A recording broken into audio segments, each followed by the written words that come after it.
Hello, you're watching Talking Europe.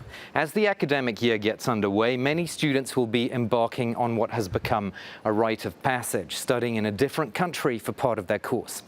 Actually, the Erasmus Plus program isn't limited to university students. Since its upgrade in 2014, apprentices, trainers, job seekers and other categories have benefited from these international exchanges.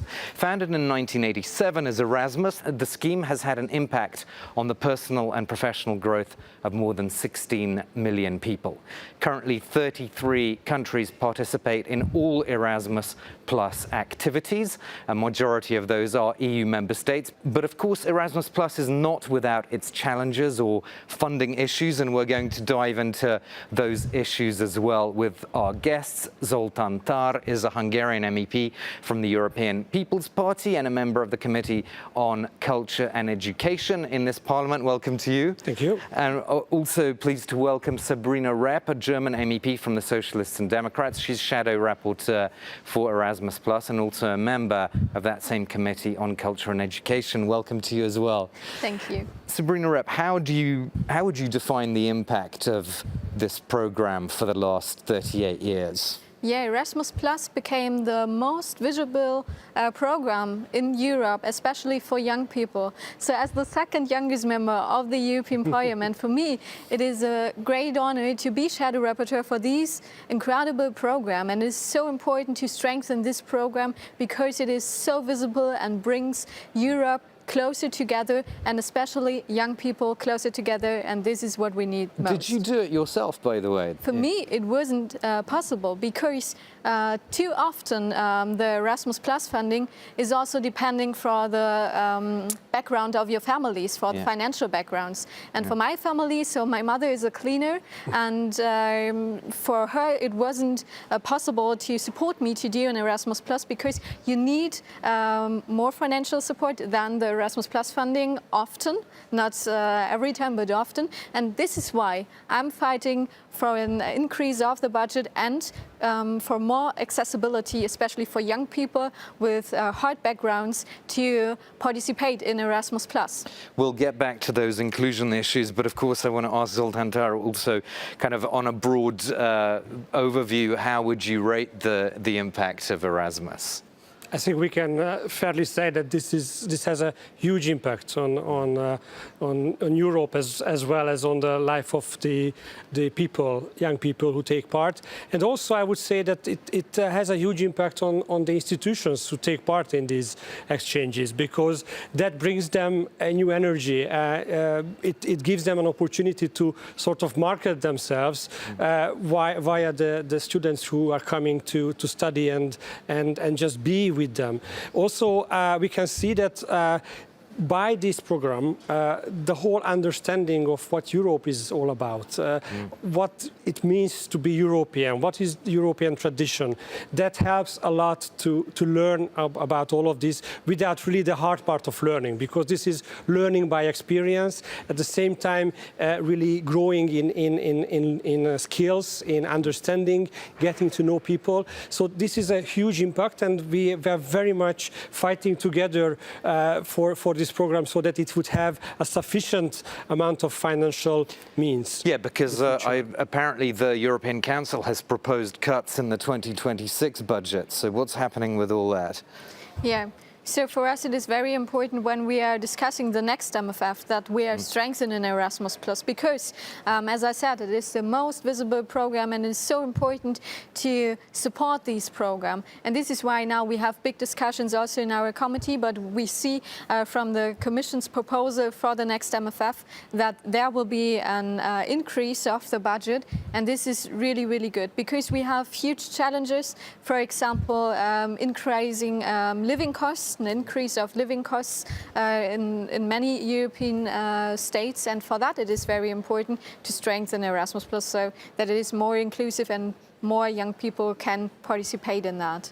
So just help us understand this, Zoltán. There could be a drop in 2026 in terms of the funding, but the long-term funding perspective for the next big European budget, things look quite secure there? Absolutely, yeah. That's how it is now for the longer period ahead of us. But we should not forget that we are still at the beginning of the big discussions about the upcoming budget of the EU, of the next budgetary period. We do hope, and we are really working on this. We're talking to commissioners and trying to forge a sort of alliance in the Parliament, so that this amount, which is proposed now, which is almost 41 billion euros, that it will not change. It will not become less than it is. And we also hope that, as the program is wide, and as you explained at the very beginning, that there are many other kinds of participants, that this amount of money maybe will increase so that more people can take part, because we realize that this program really contributes to the competitiveness of Europe, to the strengthening of the identity of Europe. Yeah, and also there have been studies showing that people who've done Erasmus actually enter the job market slightly faster than people who haven't. So there's that concrete measurement. Absolutely. And we realize that as the world is changing rapidly, that Europe needs a much stronger cooperation. It does not mean just the members of the European Union, but Europe as a whole. And this program, we firmly believe that this contributes to this stronger cooperation. Sabrina Rep, you were telling me about some of the social issues, and so actually Erasmus Plus placements are not funded equally. You've got a better chance of getting a place if you're, for example, a university postgraduate, than if you're an apprentice coming from a disadvantaged part of your city or from a rural area.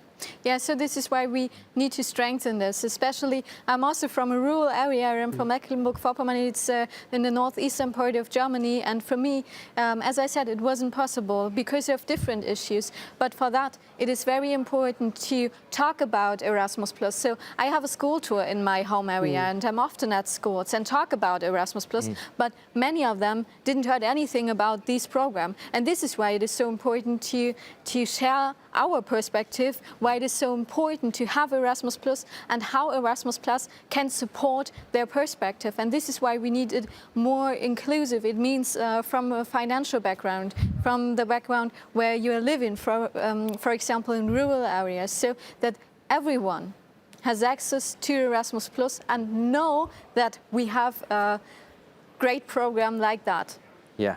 And just to follow up on that, there's obviously been a lot of emphasis on how people doing these placements should train in digital skills, and how Erasmus Plus should support the digital and green transition. Just briefly before I go back to Zoltán, do you think that that's working out quite well? Yes, and one thing I would like to add, and what for me it is really important, is that it is not only about competitiveness.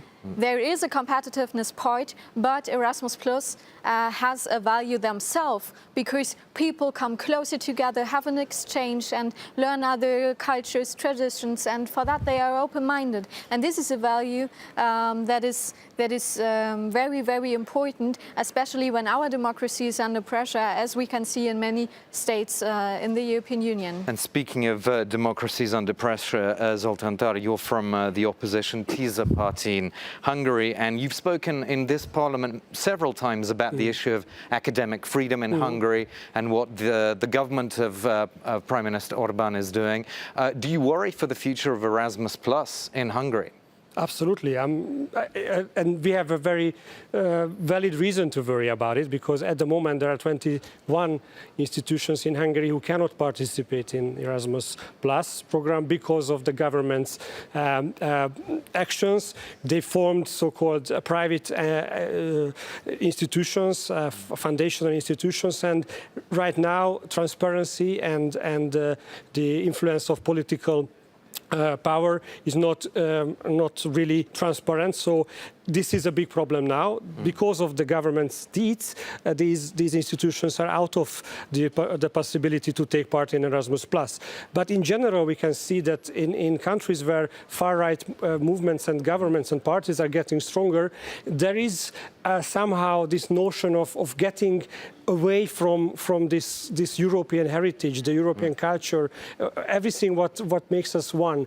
And just as Sabina said, this is a very strong element of this program, to learn what it means to be European, to experience this Europeanness.